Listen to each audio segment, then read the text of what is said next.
Recently, I've been running Claude Code on my machine a lot for some personal projects. I told it to refactor a code base, install dependencies, and even spin up a server. Yeah, I'm that lazy. But while it was doing all that, it had complete access to everything on my machine. My AWS keys, my SSH credentials, my entire home directory. One bad prompt injection and that agent could have wiped everything or set my secrets somewhere I'd never find. For a while now, that has been the compromise AI agents imposed. If you limit access to your files to an autonomous AI agent like Claude, it becomes not so autonomous anymore. And if you give it full access, well, it's basically a security nightmare waiting to happen. And it's not hypothetical. NVIDIA's AI Red Team published CVE 2024-12366, a documented case of AI-generated code escalating into remote code execution when there's no proper isolation. That's a real attack path, and most developers running these agents locally basically have nothing stopping it. So the question is, how do you give an agent real freedom to work without handing it the keys to your entire system? That's what I want to show you today. Docker built something called Docker Sandboxes. They reached out, I tried it, and I thought it was worth your time. So let's get into it. Oh, and yes, this video is sponsored by Docker.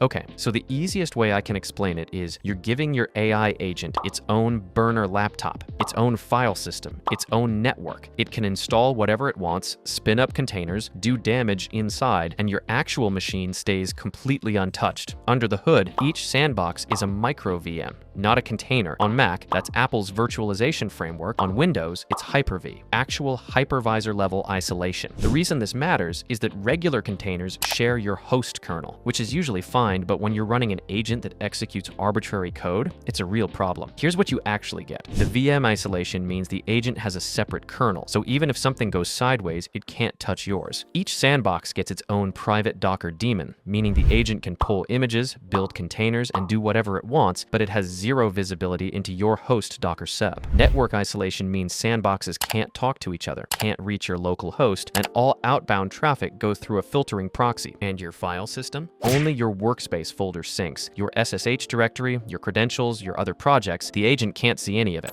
These 4 layers run together, so if something gets through one, it hits the next. Okay, that's cool and all, but how can you actually use Docker Sandbox? Well, it's actually simple. Install the Docker Sandbox CLI by following the commands in the documentation. I'll, of course, link it in the comments below. I'm on Windows, so I first need to enable Windows Hypervisor Platform using this command. It might ask you to restart your computer, but you don't have to do that on Linux or Mac OS. Okay, after rebooting my computer, I just need to install it using this command on screen. Then I have to log in using sbx login, and after the initial login, it asks what network policy you want to choose. Open lets everything through. Balanced blocks by default, but whitelists common dev stuff. Locked down blocks everything until you explicitly allow it. I'm going with balanced for this tutorial. Then that's it. Docker Sandbox is installed. Then go to your project. For me, I cloned this Node Express real-world example app I found on GitHub. Once you're in your project directory, open a terminal and run docker sandbox run Claude, or simply sbx run Claude.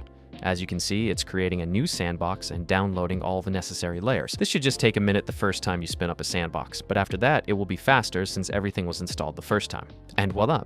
We have our Docker Claude sandbox up and running inside our project folder. The project I chose has roots, middleware, and I added a .env file with fake database credentials, a realistic backend, the kind of thing where an agent going off script could actually do something you'd regret. Okay, but before we start doing anything, since it's the first time we run this sandbox, it's going to ask us to log into Claude using /login, which will give us a URL we can use to log in the browser. And once that's done, we can finally start messing around with this. First, I want to prove the isolation is real.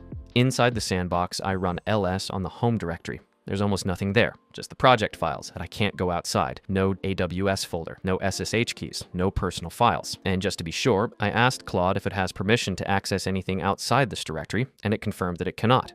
Alright, now that that is settled, I'll let the agent do real work. I'm asking Claude Code to add a rate limiting and input validation across all the API routes. It reads all the files it has access to, runs npm install, pulls in express rate limit and Zod, starts touching multiple files. As you can read on the screen, it is creating the rate limit middleware, adding validation middleware, and adding schemas and validation to all the controllers. Then fires up the server to test. It's doing exactly the kind of thing you'd be nervous about on your host. global installs, file modifications, running processes. All of it is happening inside the sandbox. My actual node modules folder on the host? Untouched. Oh, and by the way, if I go back outside the sandbox and run SBX, I can see the status of my current sandboxes and the network traffic for each call. As you can see, it approved and blocked network calls based on the policy I chose earlier. And once I'm done with this sandbox, which I am, I can simply click remove and it's gone forever. But the code the agent added is still here, of course. Alright, so where do I actually stand on this? Well, it's still experimental. Docker's open about that. I wouldn't put it at the center of a production workflow right now. But the core idea is right, and that's the part worth paying attention to. We've been treating AI agents like fancy autocomplete. They're not. They execute code, make network requests, install software, and write to your disk. And we've been letting them do all of that with full access to our machines because proper isolation felt like too much setup. This makes it one command, and it's much more secure. Docker Sandbox supports Claude Code, Codex, Gemini CLI, Copilot, and others. It's not tied to one agent. And because it's a micro VM, the boundary is hard. Docker Sandboxes is free to try. Links in the description. Go run something in it. I post 3 times a week, so if you want more videos on tools that are actually worth using, hit that like button and subscribe.